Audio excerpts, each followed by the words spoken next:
ওম শান্তি 1 আগষ্ট 2020 সাকাৰ মুৰলী।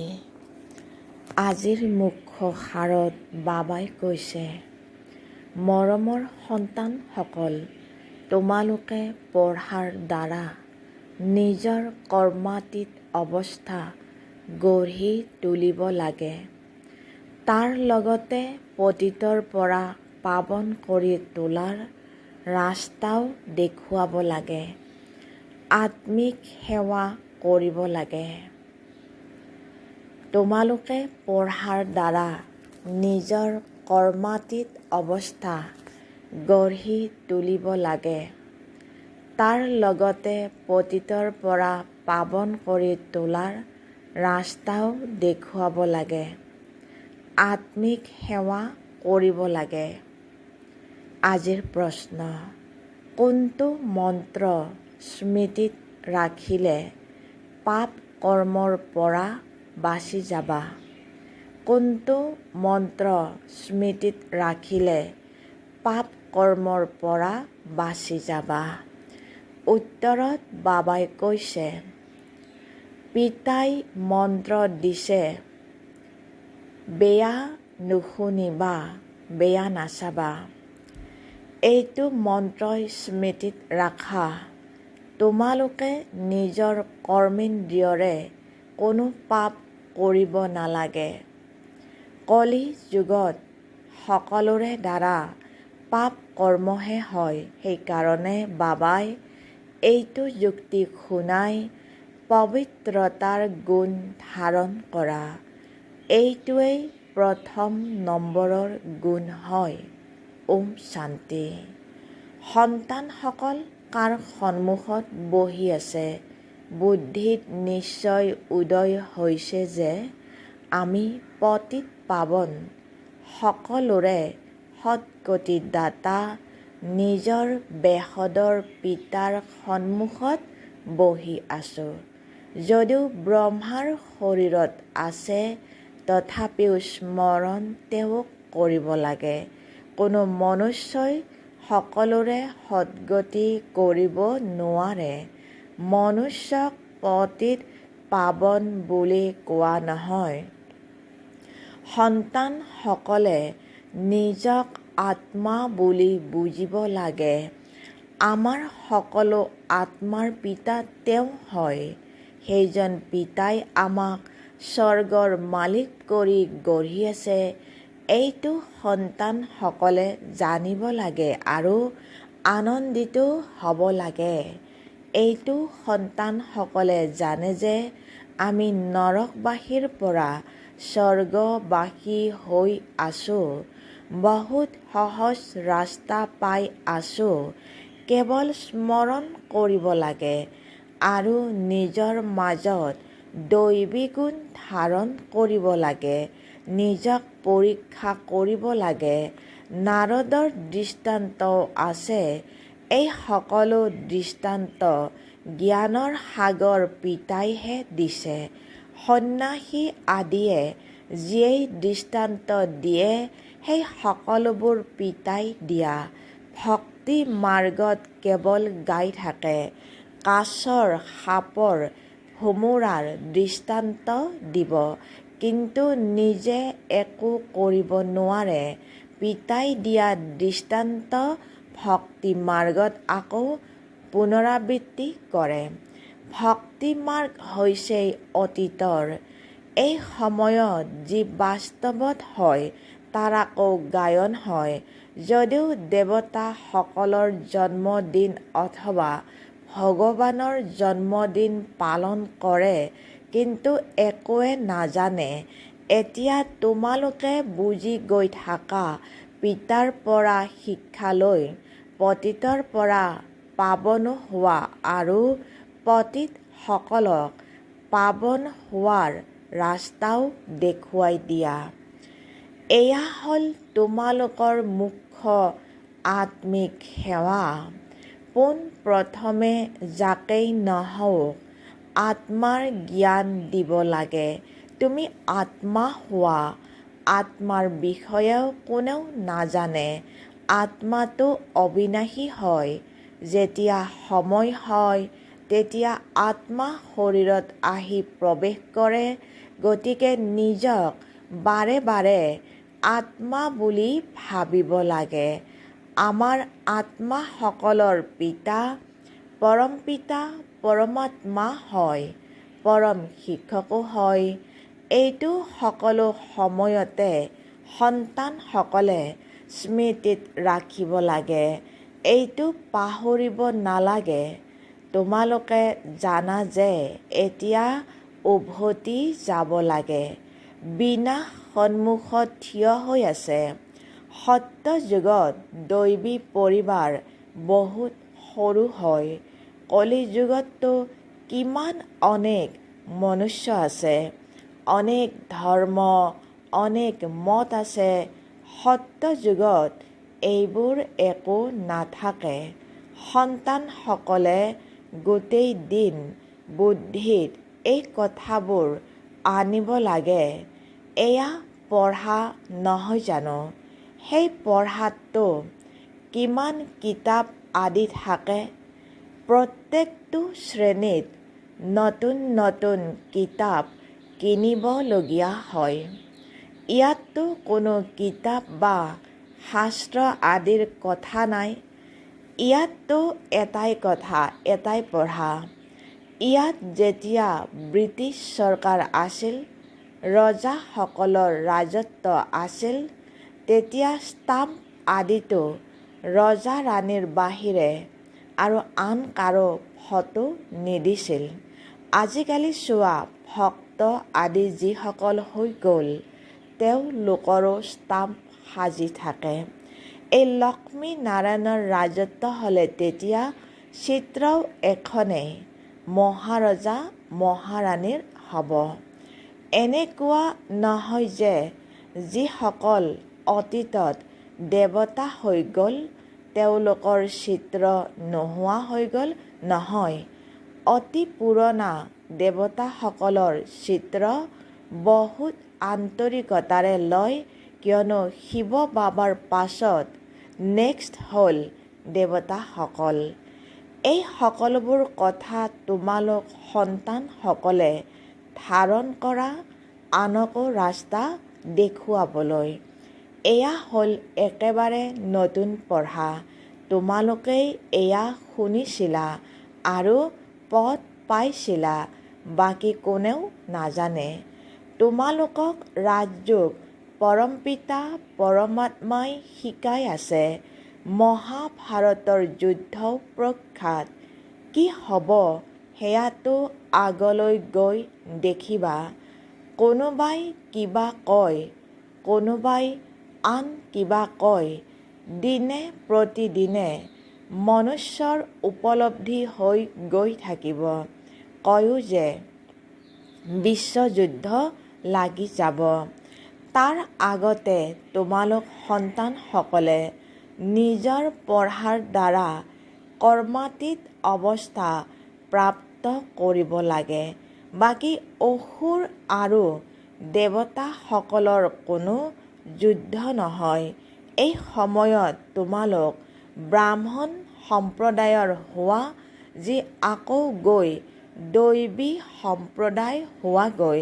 সেইকাৰণে এইটো জন্মত দৈবী গুণ ধাৰণ কৰি আছা। প্ৰথম নম্বৰৰ দৈবী গুণ হ'ল পবিত্ৰতা।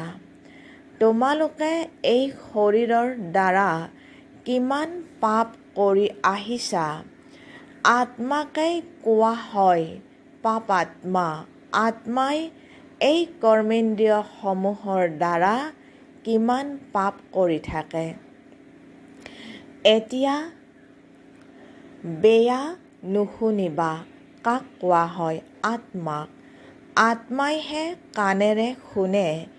পিতাই তোমালোক সন্তানসকলক স্মৃতি দিয়াইছে যে তোমালোক আদি সনাতন দেৱী দেৱতা ধৰ্মৰ আছিলা, চক্ৰ পৰিক্ৰমা কৰি আহিলা। এতিয়া আকৌ তোমালোক তেনেকুৱা হ'ব লাগে। এইটো মিঠা স্মৃতি আহিলে পবিত্ৰ হ'বলৈ সাহস পোৱা যায়। তোমালোকৰ বুদ্ধিত আছে আমি কেনেকৈ 84ৰ ভূমিকা পালন কৰিলোঁ। পোন প্ৰথমে আমি এয়া অৰ্থাৎ দেৱী দেৱতা আছিলোঁ।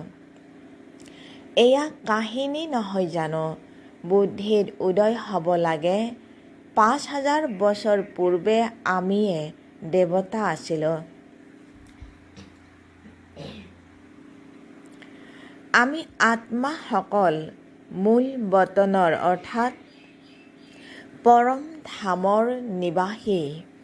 আগতে এইটো অলপো খেয়ালত নাছিল। আমাৰ আত্মাসকলৰ সেইখন হৈছে ঘৰ। তাৰ পৰা আমি ভূমিকা পালন কৰিবলৈ আহোঁ। সূৰ্যবংশী চন্দ্ৰবংশী হ'লো। এতিয়া তোমালোক ব্ৰহ্মাৰ সন্তান ব্ৰাহ্মণ বংশী হোৱা। তোমালোক ঈশ্বৰীয় সন্তান হৈছা। ঈশ্বৰে বহি তোমালোকক শিক্ষা দিয়ে। এওঁ সুপ্ৰিম পিতা, সুপ্ৰিম শিক্ষক, সুপ্ৰিম গুৰু হয়। আমি তেওঁৰ মতত সকলো মনুষ্যকে শ্ৰেষ্ঠ কৰি তোলোঁ। মুক্তি জীৱনমুক্তি দুয়োটাই শ্ৰেষ্ঠ। আমি নিজৰ ঘৰলৈ যাম। আকৌ পবিত্ৰ আত্মাসকল আহি ৰাজত্ব কৰিবহি। এয়া চক্ৰ নহয় জানো? ইয়াক কোৱা হয় স্বদৰ্শন চক্ৰ। এয়া হ'ল জ্ঞানৰ কথা। পিতাই কয় তোমালোকৰ এই স্বদৰ্শন চক্ৰ ৰৈ যাব নালাগে। ঘূৰাই থাকিলে বিকৰ্ম বিনাশ হৈ যাব। তোমালোকে এই ৰাৱণৰ ওপৰত বিজয় প্ৰাপ্ত কৰি ল'বা। পাপ নাইকিয়া হৈ যাব। স্মৰণ কৰিবলৈ এতিয়া স্মৃতি উদয় হৈছে। এনেকুৱা নহয় বহি লৈ মালা স্মৰণ কৰিব লাগে। আত্মাৰ ভিতৰত জ্ঞান আছে যে তোমালোক সন্তানসকলক আৰু ভাই ভনীসকলক বুজাব লাগে। সন্তানসকলো সহায়কাৰীতো হ'ব নহয় জানো? তোমালোক সন্তানসকলকহে স্বদৰ্শন চক্ৰধাৰী কৰি তোলো। এই জ্ঞান মোৰ আছে। সেইকাৰণে মোক জ্ঞানৰ সাগৰ, মনুষ্য সৃষ্টিৰ বীজৰূপ বুলি কয়। তেওঁক বাগিচাৰ গৰাকী বুলি কোৱা হয়। দেৱী দেৱতা ধৰ্মৰ বীজ শিৱ বাবাইহে ৰোপণ কৰিছে। এতিয়া তোমালোক দেৱী দেৱতা হৈ আছা। এয়া গোটেই দিন স্মৰণ কৰি থাকিলে তেতিয়াও তোমালোকৰ বহুত কল্যাণ আছে। দৈৱী গুণো ধাৰণ কৰিব লাগে। পবিত্ৰ হ'ব লাগে। স্ত্ৰী পুৰুষ দুয়ো একেলগে থাকি পবিত্ৰ হোৱা। এনেকুৱা ধৰ্মতো নাথাকে। নিবৃত্তি মাৰ্গৰ সকল সেয়াতো কেৱল পুৰুষসকলহে হয়। কয় নহয় স্ত্ৰী পুৰুষ দুয়ো একেলগে পবিত্ৰ হৈ থাকিব নোৱাৰে। কঠিন হয়। সত্য যুগত আছিল নহয়। লক্ষ্মী নাৰায়ণৰ মহিমাও গায়। এতিয়া তোমালোকে জানা বাবাই আমাক শূদ্ৰৰ পৰা ব্ৰাহ্মণ কৰি আকৌ দেৱতা কৰি গঢ়ি তোলে। আমিয়েই পূজ্যৰ পৰা পূজাৰী হ'মগৈ। আকৌ যেতিয়া বাম মাৰ্গত যাম তেতিয়া শিৱৰ মন্দিৰ নিৰ্মাণ কৰি পূজা কৰিম। তোমালোক সন্তানসকলৰ নিজৰ 84 জন্মৰ জ্ঞান আছে। পিতাইহে কয় তোমালোকে নিজৰ জন্মক নাজানা। মই কওঁ এনেকৈ আৰু কোনো মনুষ্যই ক'ব নোৱাৰে। তোমালোকক এতিয়া পিতাই স্বদৰ্শন চক্ৰধাৰী কৰি কৰি তোলে। তোমালোক আত্মাসকল পবিত্ৰ হৈ আছা। শৰীৰটো ইয়াত পবিত্ৰ হ'ব নোৱাৰে। আত্মা পবিত্ৰ হৈ গ'লে তেতিয়া আকৌ অপবিত্ৰ শৰীৰ এৰিবলগীয়া হয়। সকলো আত্মা পবিত্ৰ হৈ যাব লাগে। পবিত্ৰ সৃষ্টি এতিয়া স্থাপন হৈ আছে। বাকী সকলো মিঠা ঘৰলৈ গুচি যাব। এইটো স্মৃতিত ৰাখিব লাগে। পিতাৰ স্মৃতিৰ লগতে ঘৰৰো স্মৃতি নিশ্চয় থাকিব লাগে, কাৰণ এতিয়া ঘৰলৈ উভতি যাব লাগে। ঘৰতেই পিতাক স্মৰণ কৰিব লাগে।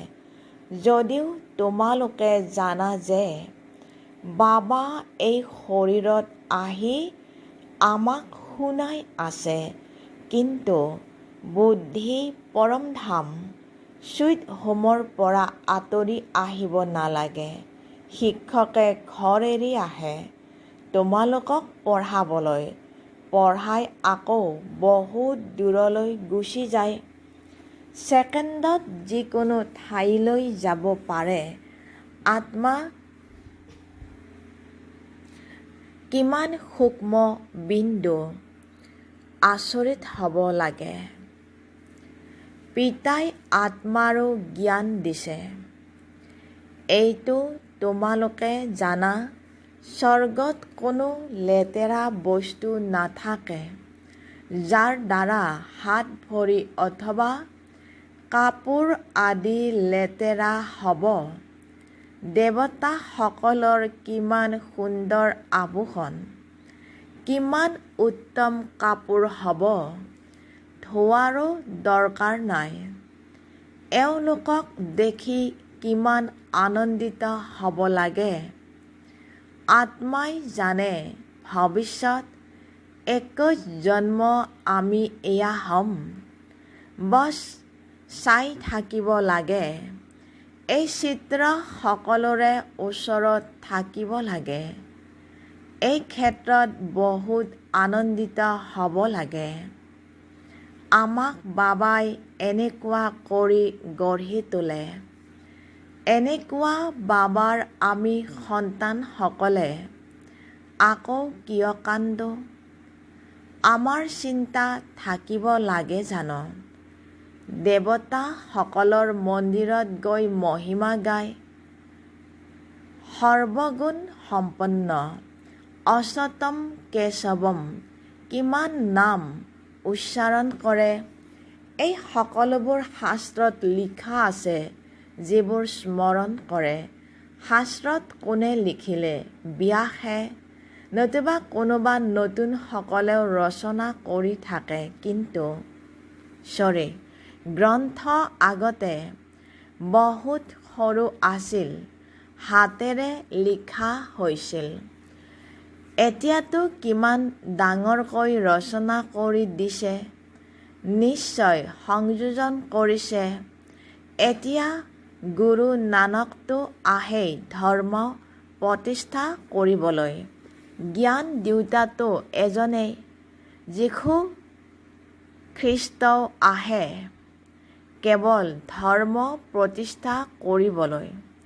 যেতিয়া সকলো আহি যায় তেতিয়াহে উভতি যাব। ঘৰলৈ পঠোৱাজন কোন? ক্ৰাইষ্ট নেকি? নহয়, তেওঁতো ভিন্ন নাম-ৰূপত তমোপ্ৰধান অৱস্থাত আছে। সতো ৰজো তমোত আহে, নহয় জানো? এই সময়ত সকলো তমোপ্ৰধান, সকলোৰে জৰাজীৰ্ণ অৱস্থা, নহয় জানো?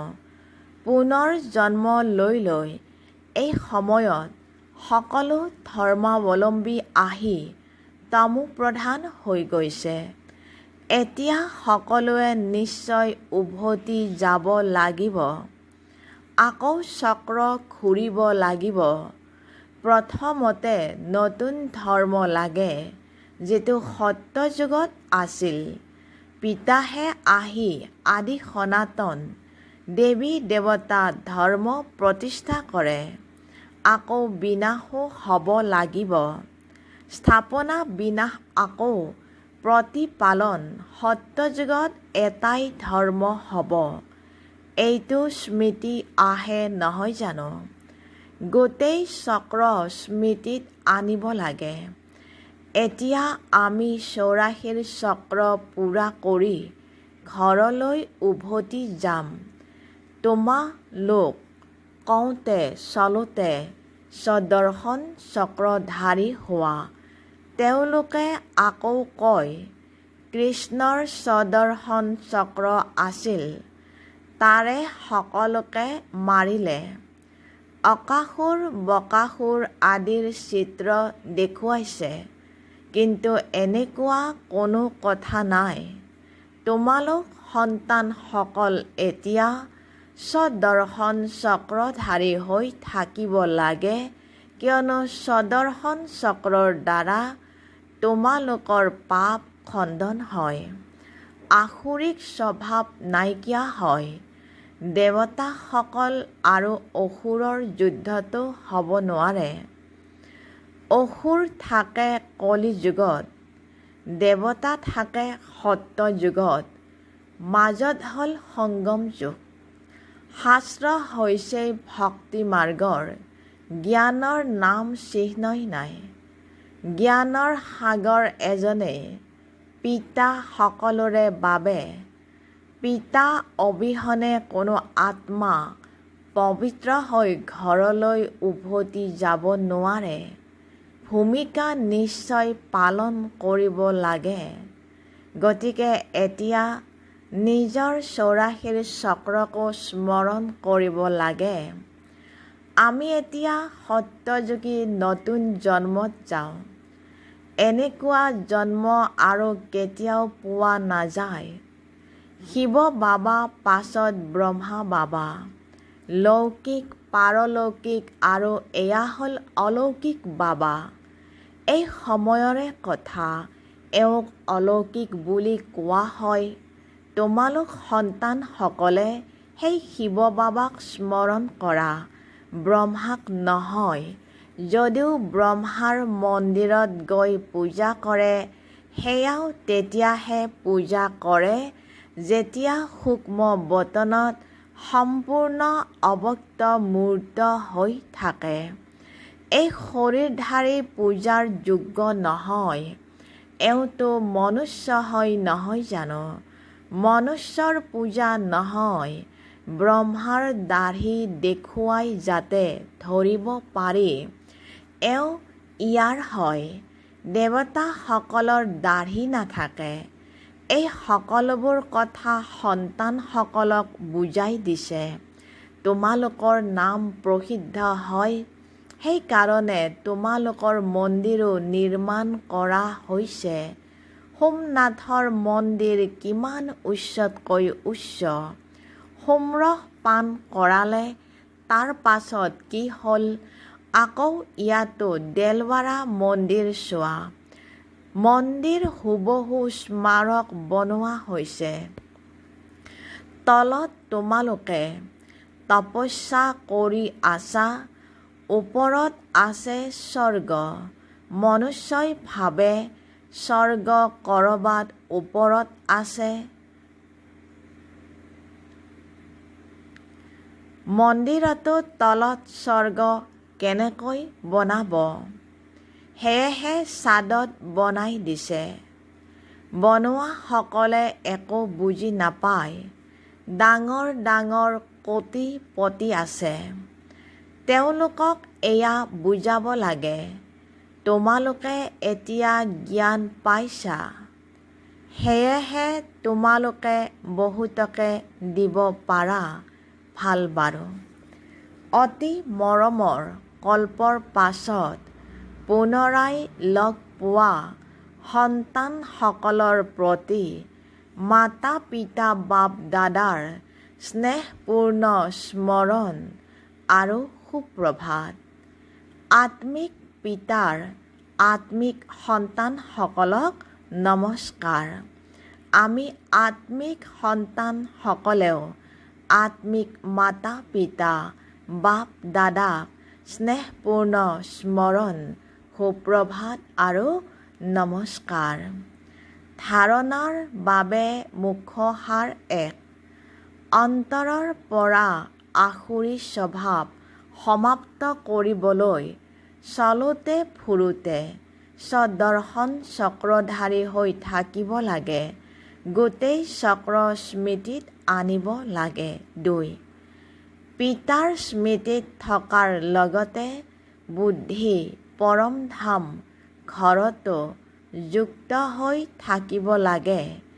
পিতাই যিবিলাক স্মৃতি দিয়াইছে সেয়া স্মৰণ কৰি নিজৰ কল্যাণ কৰিব লাগে। আজিৰ বৰদান। সম্পূৰ্ণ আহুতিৰ দ্বাৰা পৰিৱৰ্তন সমাৰোহ উদযাপন কৰোঁতা দৃঢ় সংকল্পধাৰী হোৱা। সম্পূৰ্ণ আহুতিৰ দ্বাৰা পৰিৱৰ্তন সমাৰোহ উদযাপন কৰোঁতা দৃঢ় সংকল্পধাৰী হোৱা। বিস্তাৰভাৱে যেনেকৈ কথিত আছে, বিপদত পৰিলেও ধৰ্ম নেৰিবা। গতিকে যেনেকুৱাই পৰিস্থিতি আহক, মায়াৰ মহাবীৰ ৰূপ সন্মুখত আহি যাওক, কিন্তু ধাৰণাবোৰ যাতে ত্যাগ নকৰা। সংকল্পৰ দ্বাৰা ত্যাগ কৰা অদৰকাৰী বস্তুবোৰ সংকল্পতো যাতে স্বীকাৰ নকৰা।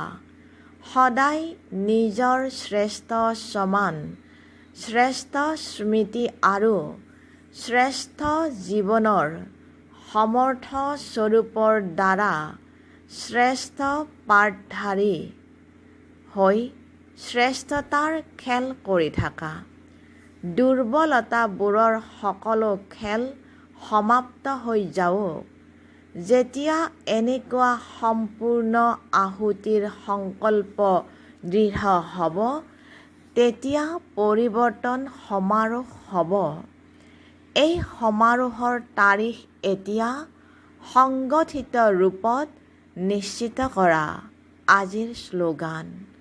আচল হীৰা হৈ নিজৰ প্ৰকম্পনৰ চমক বিশ্বত বিয়পোৱা। আচল হীৰা হৈ নিজৰ প্ৰকম্পনৰ চমক বিশ্বত বিয়পোৱা। ওম শান্তি।